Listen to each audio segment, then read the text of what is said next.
अस्सलामुअलैकुम प्यारे बच्चों, आज हम करेंगे आज तक के सबक की दोहराई, जो कि है बे का ख़ानदान और जीम का ख़ानदान।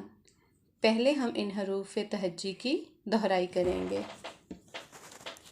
बे से बंदर, पे से पलंग, ते से तितली, ते से टमाटर, से समर, जीम से जग, चे से चम्मच, हे से हलवा, खे से खरगोश।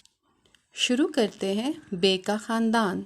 सबसे पहले बे की पूरी शक्ल, जो कि एक कश्ती की तरह होती है और इसके नीचे एक नुक्ता होता है। बे के बाद पे के नीचे 3 नुक्ते होते हैं। पे के बाद ते पे 2 नुक्ते होते हैं। ते के बाद आता है टे, जिसके ऊपर एक टोपी होती है, और टे के बाद आखिरी हर्फ से, जिस पे 3 नुक्ते होते हैं। अब हम इनकी आधी अशकाल लिखेंगे। छोटा बे, छोटा पे,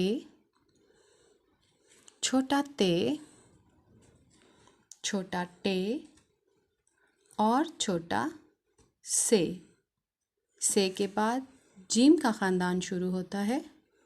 जीम, जिसके पेट में एक नुक्ता होता है।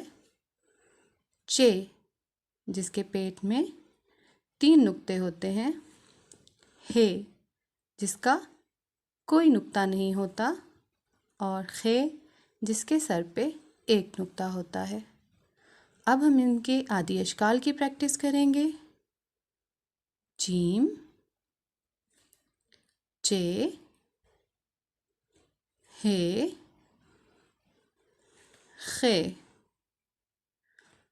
आज हमने सिर्फ यही दोहराई करनी है ताकि हम इसे अच्छी तरह से लिखना सीख जाएं।